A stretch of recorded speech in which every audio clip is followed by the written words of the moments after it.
Halló? Megmondod még a te ablakot? Körülbelül 2 hónappal ezelőtt egy New Jersey-ben tartott konferencián megismerkedtem valakivel. Azt éreztem, hogy megvan. Én ezt kerestem. Mi jut erről az eszébe? János? Az, hogy elment az eszem. Hát szia! És olyan részletesen kiszíneztem, hogy végül magam is azt hittem, megtörtént. Ne haragudjon, most látom önt életemben először. Bocsánat.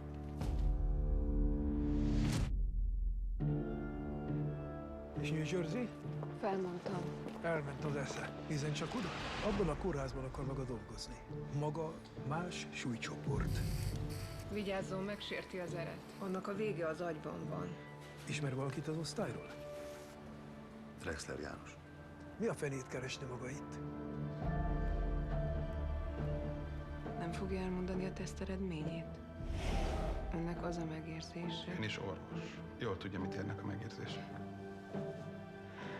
Előfordul, hogy az utcán meglátok valakit, és az az érzésem, hogy ismerem.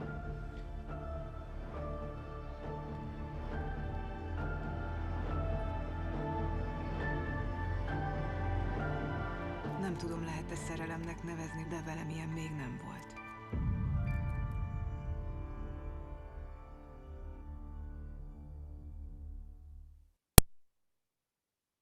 Hello and welcome to this living room event brought to you by Curzon Home Cinema.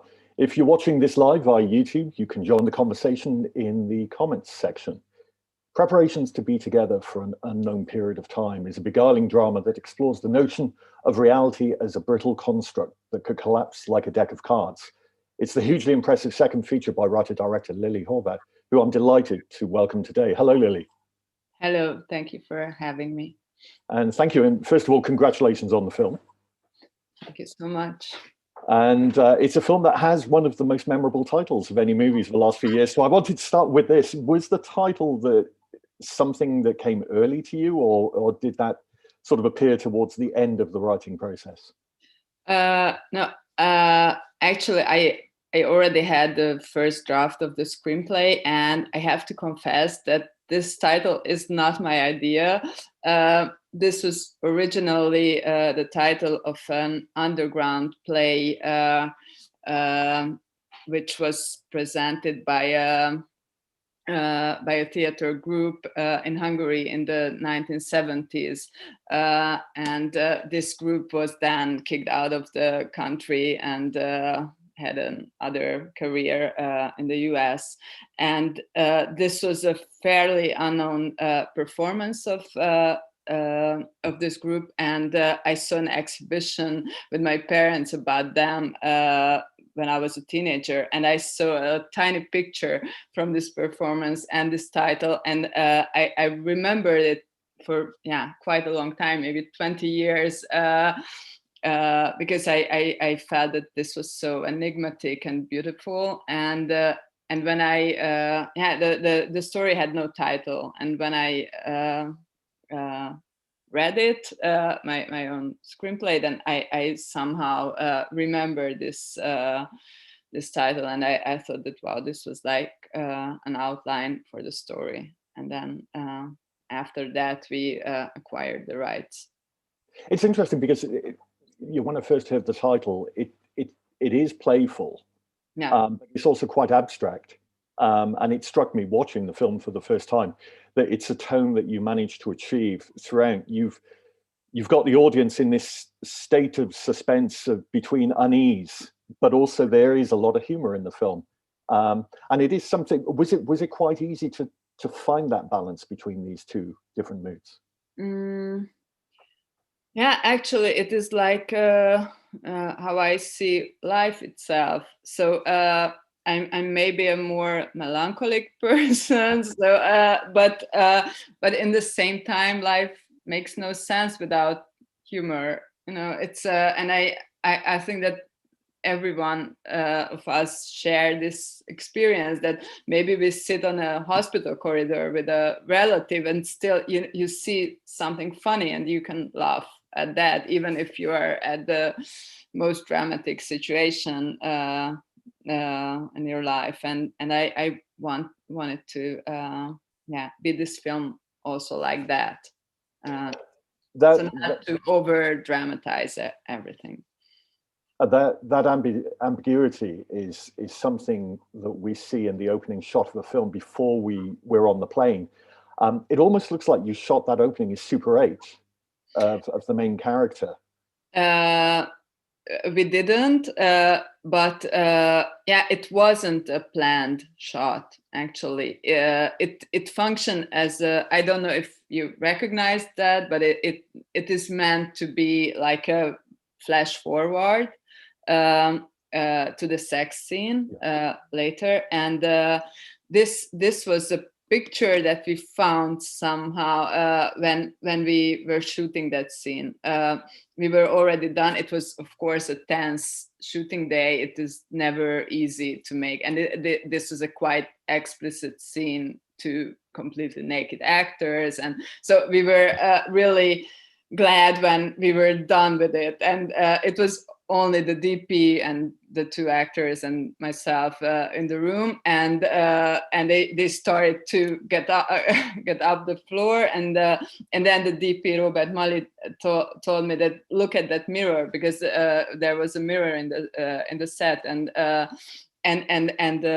bad one, actually, that that makes those distorts distorts the image. And then he told the two actors that just wait another minute and just stay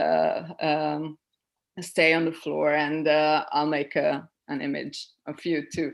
And and then the next day the editor called me that he saw the rushes and he saw something magnificent in it, and what is that, and where should he put it? And then I told him we'll see maybe at the beginning of the film, and it landed there. Yeah. And it's quite wonderful because it kind of threw me when I started watching the film, because then we cut to the plane, the shot, you're looking outside the plane, but then the plane's going through the clouds and the title appears, and then we get a voiceover. And I know that in various reviews, people have talked about film noir and your drawing on that world. But it is great because you do really get a sense of disorientation right from the outset. Was that something that you wanted to achieve when you originally started writing it, of creating this world that we're never quite sure?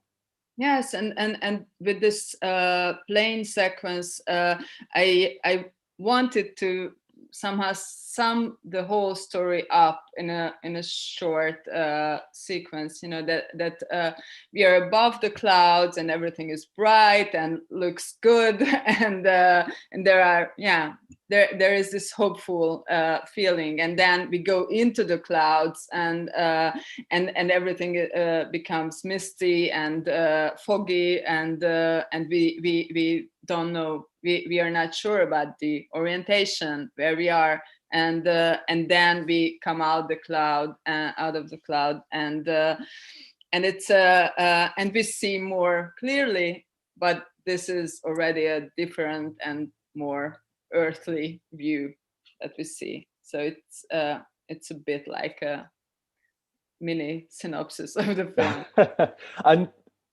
and when you were writing the story, because this is a film that deals with someone's fractured psyche, but we'll come a little more detail than that in a moment.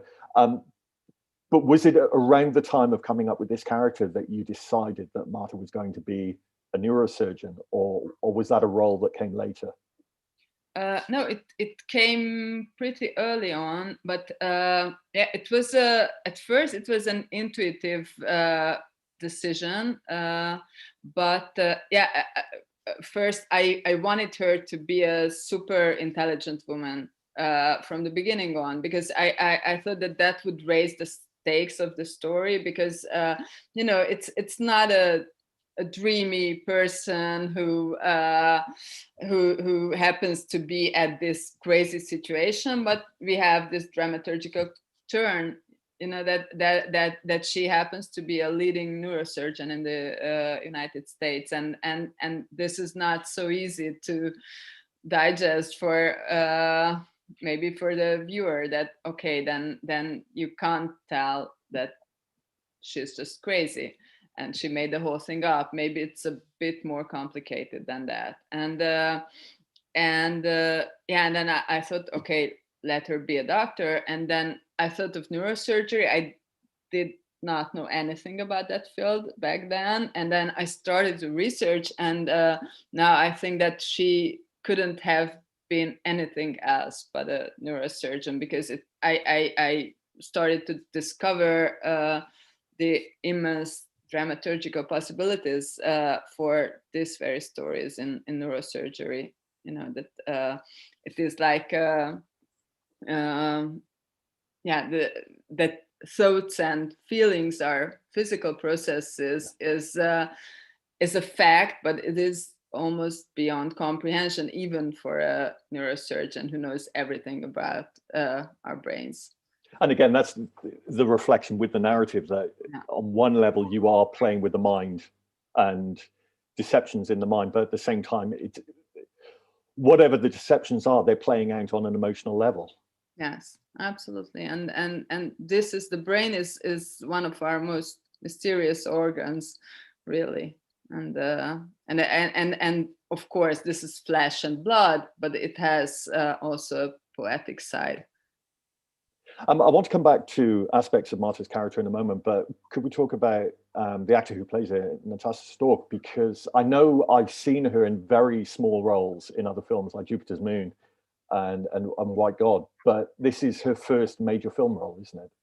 Absolutely, yes, it is, and I'm really happy to be her first one, you know, because it's I don't even understand how this could happen, that she was already 35 and I gave her this role, and this was her first major film role, really, and I feel like she is made for the big screen because she's such a brilliant film actor, and it was a true delight working with her. Again, she's very, very well-known stage actor in Hungary, if I'm not, and Europe generally. No, she got to be well known because of the film, but right, she was not so widely known before. She was very respected in theater circle, but for the wide audience, she was not very known. And she played in independent theater companies too, and abroad. Yeah, but now she, Developing, can you talk about how the two of you developed Márta? Particularly, the one thing that I noticed is her physicality throughout the film. Even when we see her, first of all, walking to the bridge, and yes, she's got the large bag, but her gait there's something about her physicality throughout the whole film. Yes, and we experimented. We had quite a long rehearsal process with her, and we not only rehearsed the big scenes with her partners in the film, but we made a more intimate rehearsal series with her and the DP, just the three of us, and we experimented quite a lot with things like you mentioned, like how she walks, because Natasa doesn't walk like that in real life, and to make her walk a bit more maybe not so regular and a brave kind of walking, you know, and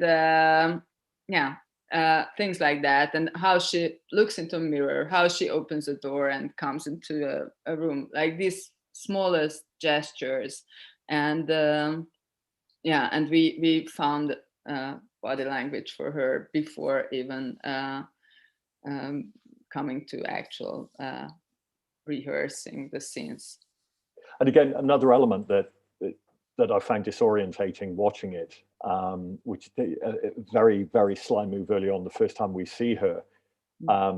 In that same scene, we get two different perspectives that actually breaks the 180-degree rule, where it is something that, even if an audience member is not aware that something's wrong, there's something in our brain that tells us that it's not quite right.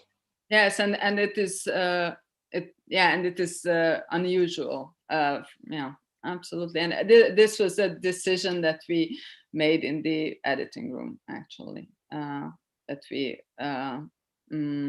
of course, we shot it that way too, but we shot it the way that, we could have used it just from one angle, and then we decided to go for it and make a statement right at the beginning that this will be a film like this, that you will see something that maybe isn't what it seems to be. And again, playing with the psychology of things, when we see her in the hotel room and she's getting ready to leave and waves at herself in the mirror, there's that sense of a split personality. Yes, and split personality, but this is something that I think many of us have done maybe not waving to mirror, but imagining and trying to play a situation that is ahead of us, and imagining how I will react and how I will look like when he comes towards me and things like that. This is this secret life of ours that I think many of ours share was something that I definitely wanted to point out in this story. But I guess another thing I find really refreshing about the film is that I think there's so many different ways the storyline could have gone. Some people have said, it could have been about gaslighting. Yeah. The other side is the sort of single white female element, where you have a female character who doesn't just lose one aspect of her life, she goes completely crazy.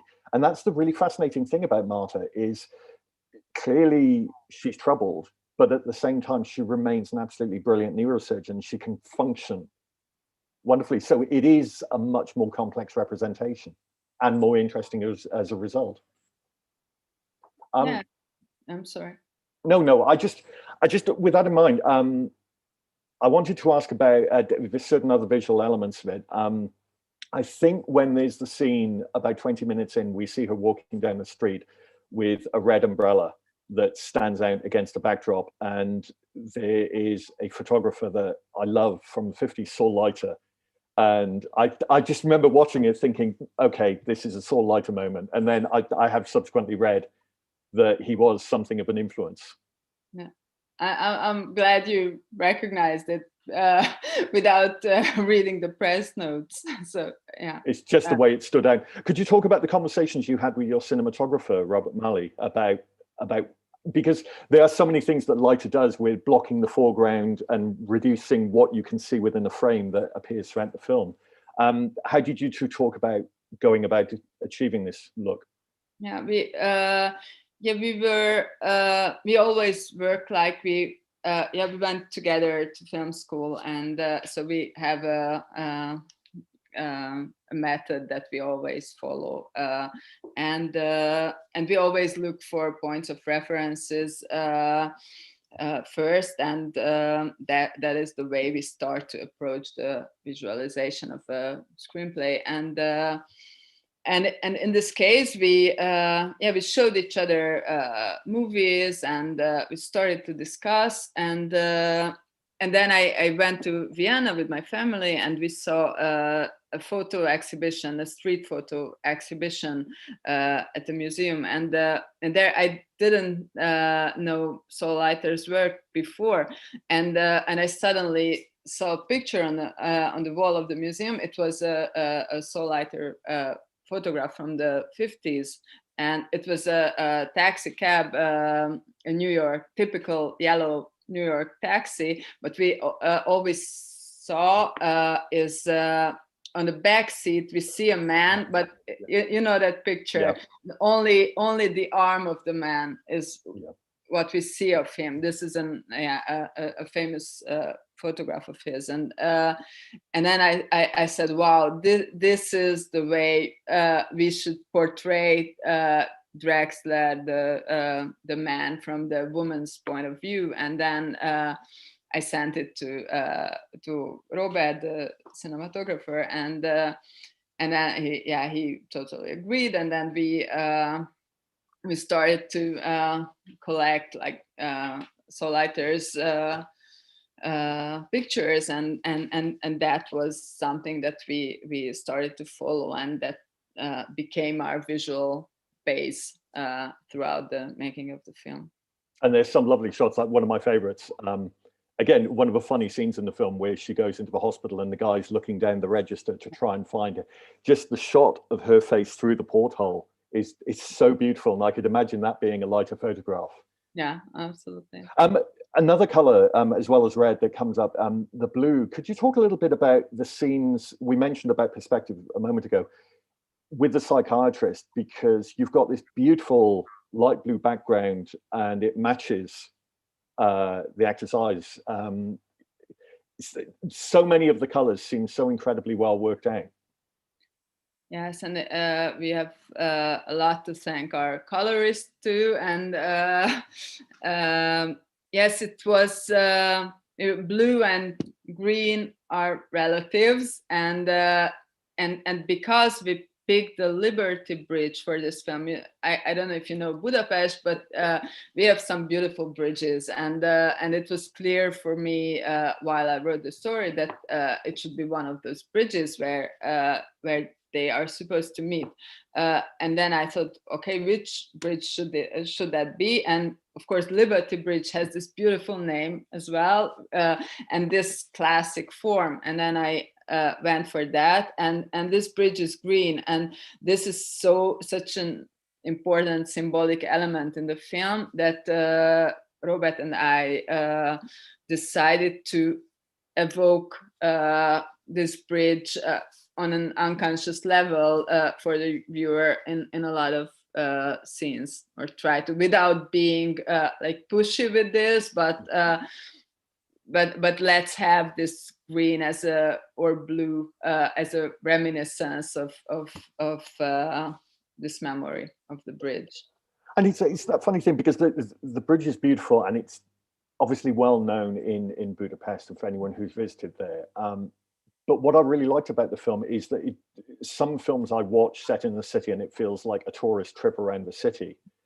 And I could be wrong in this, and it was just my reaction to it. I felt that Budapest was sort of this very strange, almost alien-like place to Márta.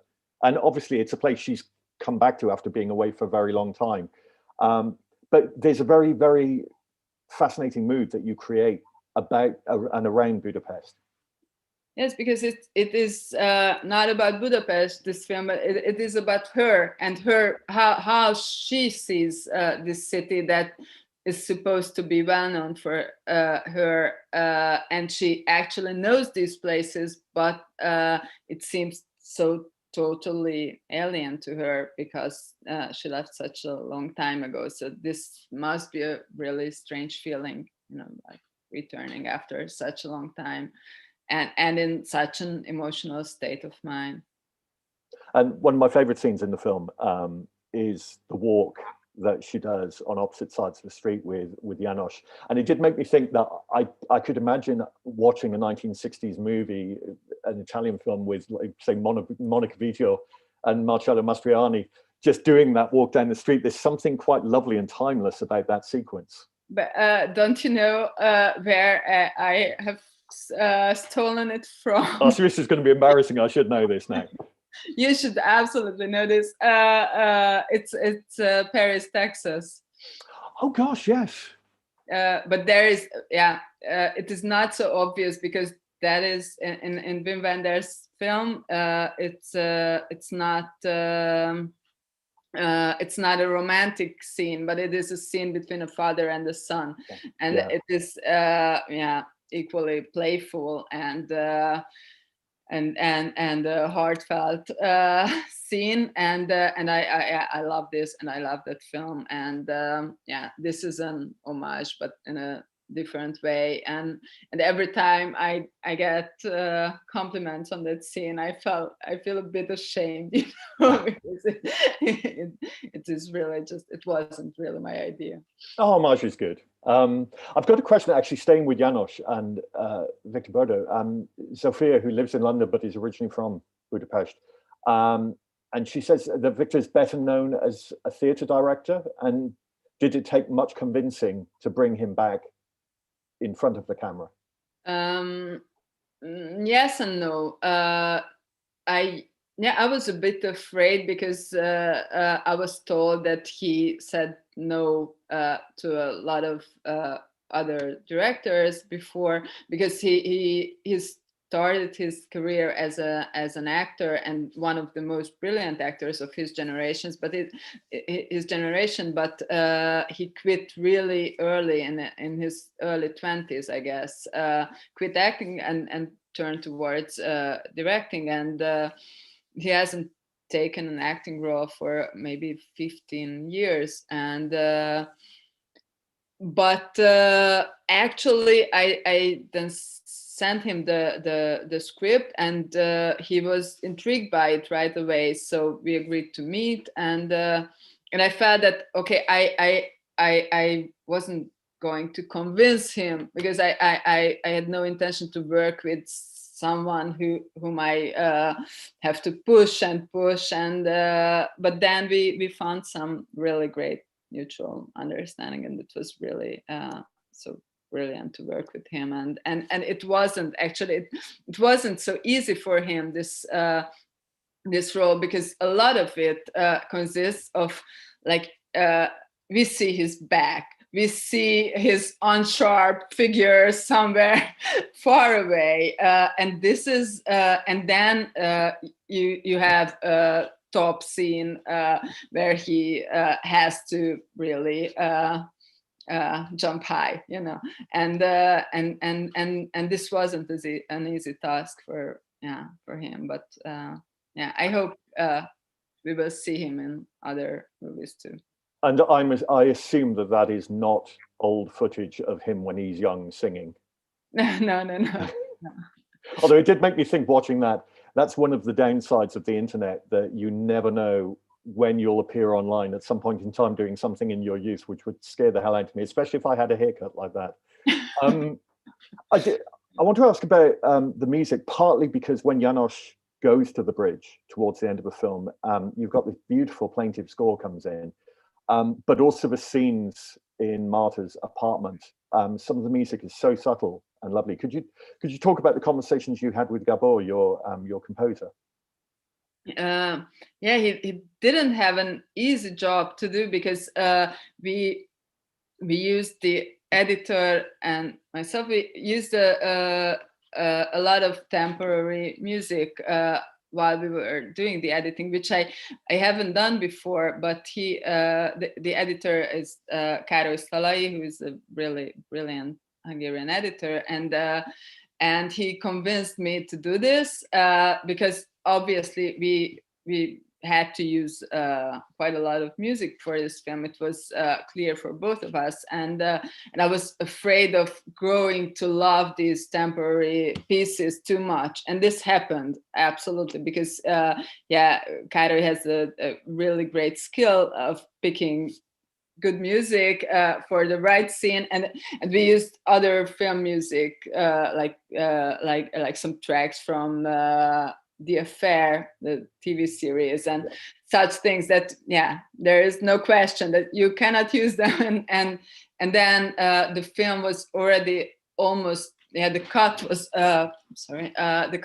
already almost done, and when we came to the idea, because we haven't found the right composer before, and then we found Gabor, and he came to watch the film, and I admire him so much for letting this thing go, and although he really liked those pieces as well, and he told us that, okay, I like them too, it's very good picks, but then he just threw them out and made his own vision of this score, and which I particularly like is that it was his idea that he included the voice of the tram in his score, which is also so evocative, this was something that he found really early on, and the first thing that he made for us was a piece that was not featured in the film or was not meant to be in the film, but this was a track which showed the mood in which he wanted to go into, and it was already very inspiring for us. And then he brought really convincing pieces, but we worked a lot, the sound designer and Gabor and me, we discussed those little pieces a lot, and it was a hard balance to find, to be like restrained but yet emotional. It works really well. Yeah, like our protagonists. Yeah. I do have a final question. This is someone sent him, Jen from London. You open the film with the last verse from Sylvia Plath's Mad Girl's Love Song, which itself is about a woman who wonders whether a relationship actually existed. Was this a poem that played a part in your thinking of this story in the first place, or did it come afterwards as something that reflected what you wanted to achieve with the film? It was something that came while I was writing the screenplay. I was deliberately looking for a quote to start the film with, so that I can give a signal to the audience that what you are gonna see is maybe will not be so easy, that during the first sequences of the film, you see a woman preparing for a rendezvous and the guy doesn't show up. This is something that we have already seen. And I wanted this to beep in your head, this Sylvia Plath quote that, something else will also happen, because this film actually starts when the man doesn't recognize her. This is the point where the action actually starts. Preparations to be together for an unknown period of time is now available to watch on Curzon Home Cinema, and hopefully when cinemas reopen, we'll actually have a chance to see it on the big screen. For anyone who joined us with our conversation about Saul Leiter a short while ago and want to see more of his work, including the photograph that Lily mentioned, there's this book, which is Saul Leiter, Early Color. And a lot of the photos, the red umbrellas and the greens appear in that. And it's a really beautiful book. But thank you so much for joining us today, Lily. Me too. I thank you so much. Thank you. And finally, you can follow Curzon Cinemas on Twitter and Facebook, where you can find updates on forthcoming living room events and also more information about, hopefully, fingers crossed, when cinemas will reopen again. So thank you.